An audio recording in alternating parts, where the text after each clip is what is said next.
สวัสดีพี่น้องปองปายเหมือนสุขคนพี่น้องวันนี้นครเวียงจันทน์เด้อสปปลาววันนี้บ่าวน้อยมาขึ้นทั้งอนุสาวรีย์เนาะ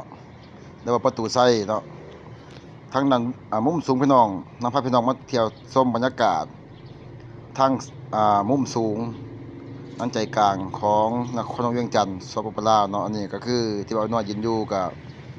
เป็นสถานที่ท่องเที่ยวแห่งหนึ่งพี่น้องเนาะของสปปลาวว่าจะเป็นพี่น้องทั้งต่างประเทศพี่น้องลาวพี่น้องไทยพี่น้องต่างประเทศเนาะก็คือมารวมวันนี้มากับลูกกับครอบครัวพี่น้องเนาะนี่ครอบครัวถ่ายส้มเที่ยวพามาเที่ยวส้มเนาะ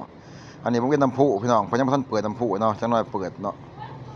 ประมาณ4 โมงปลายๆเพิ่นเปิดตอนแรงๆพี่น้องเอ้ยเนาะเบื้องนี่ก็จะเป็นอันสำนักงานนายกรัฐมนตรีเนาะของสปปลาวเบื้องด้านซ้ายมือเนาะพี่น้องเนาะ มุมสูงพี่น้องโอ้ภาพบรรยากาศท้องฟ้าแจ่มใสเนาะมีแต่แดดพี่น้องเอ้ย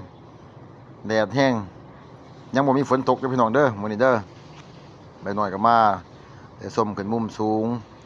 เบิ่งสถานที่เบิ่งเส้นทางเนาะนี่ลูกสาวเสื้อสีแดงพี่น้องเนาะพามาเลาะพุ่นนี้อีกเป็นจังไดเมื่อยบ่ว้ายว้าวเพิ่นว่าบ่ไหวแล้วว่าสูง เมื่อยแล้วขาลอยแล้วขอนั่งก่อนแป๊บหนึงว่าซั่น อันนี้เป็นบรรยากาศครอบครัวของใบหน่อยเองพี่น้องเนาะนี่พามาเบิ่งลูกสาวพาลูกสาวมาขึ้นครั้งทำอิฐเนาะถือว่าครั้งแรกเนาะถือทำอิฐแล้วก็ถ่ายภาพบรรยากาศรถกำลังโล่งพี่น้องเนาะตอนนี้เนาะเพราะว่ายังบ่ฮอด4 โมงครึ่งยังบ่ฮอดเวลาเลิกการพี่น้องรถโล่งปีใหม่เด้อพี่น้องเด้อนี่เด้อเพราะว่าช่วงหลังปีใหม่พี่น้องหลังปีใหม่เนาะก็มีรถอยู่บ่หลายก็มีพี่น้องชาวไทยนี่พี่น้องกำลังเริ่มเปิดแล้วบ่เป็นน้ำพุพี่น้องเริ่มเปิดน้ำพุเนาะเริ่มเปิดแล้วพี่น้องเริ่มเปิดแล้วนี่พี่น้องโทษนี่กำลังเปิดเรียบร้อยนะเป็นรูปสวยงามพี่น้องโอ้ก็สิเย็นดีจังได๋ลงไปพี่น้องเอ้ยลงไปเบิ่งแขกก็เริ่มเข้ามาเที่ยวแล้วเพราะว่าฮอดอันนั้น4 โมงปลายๆแล้วพี่น้อง4 โมงแลงเนาะแขกก็เริ่มเกียมทยอยเข้ามาพี่น้องเนาะเพิ่นน่ะมุมสูงมี2ฝากฝั่งเนาะพี่น้องเนาะทั้งด้านอีกด้านหนึงก็เป็นเส้นทางไป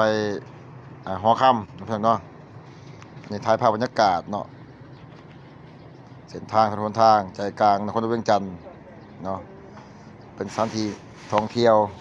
ด้านวัฒนธรรมเป็นสถานที่เก่าแก่นะพี่น้องเนาะ